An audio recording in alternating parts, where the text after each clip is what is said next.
Hi there, welcome to One Strawberry Container Gardening, Growing Zucchini.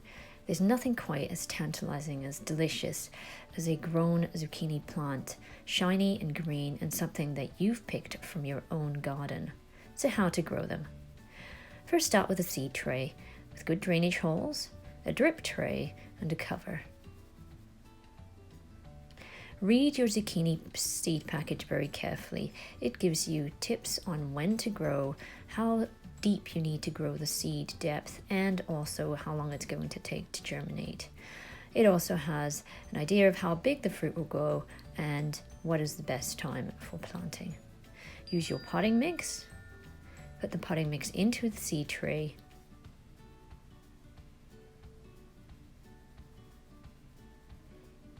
And then place your seed into the tray with the pointed side down.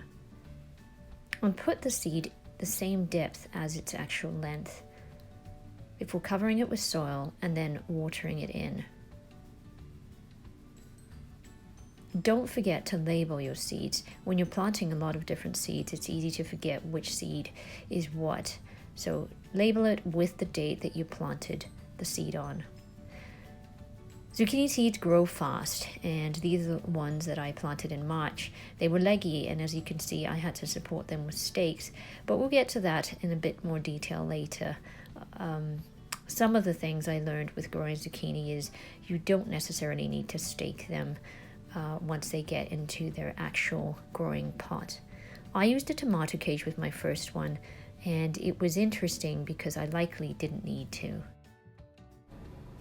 Zucchini can be challenging, particularly with pests that they attract, and they are very prolific. They grow fast with very large leaves, and you can end up with overcrowding. So you should prune. Now, as a beginner, I didn't really know how to prune, so I started to prune just in the middle of the stems. And what happened was I ended up with a whole bunch of critters living in the stems. And as you can see, I put painter's tape to try and prevent these little critters from living in the stems, which was very interesting. These critters were like aliens. They invaded the plants. They were scary, and they actually were not very pretty at all. So here is the little critter. It's actually an earwig, as I found out later, which can be a beneficial insect, but they are not pretty, and look at it wriggling around.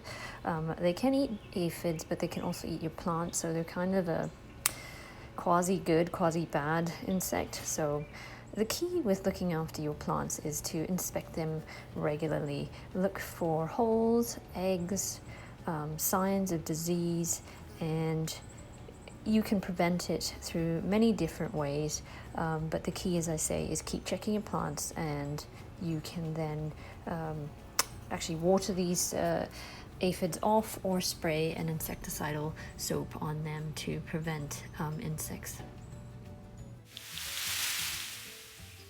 Zucchini have both male and female flowers, and they're quite distinctive and easy to distinguish. So the male flower, these are male flowers here, do not have any fruit behind them. They are just a stem, as you can see. The female actually has fruit, and you can see at the bottom of the screen here, and obviously where the zucchini fruit has flowered, that is a female plant. Here's another male, and again showing you no fruit behind the stem. For the most part, with pollination, nature will help you. And here you have a lovely little honeybee busy nosing around in the male flower. And what he'll do is he'll collect the pollen on his wings and basically take that to the female flower and pollinate. Sometimes, though, if you don't see these pollinating insects, you have to take nature into your own hands and self-pollinate. And I'll quickly show you how it's done. So typically, here's the female flower.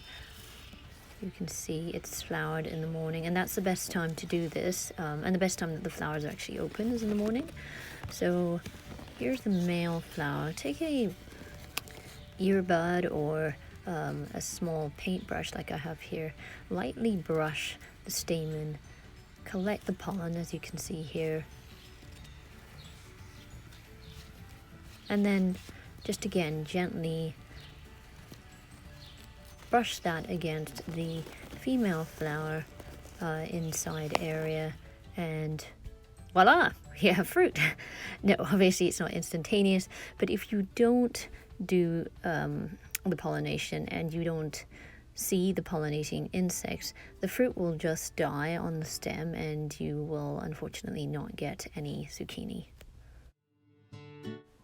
There's nothing quite like harvesting your own zucchini.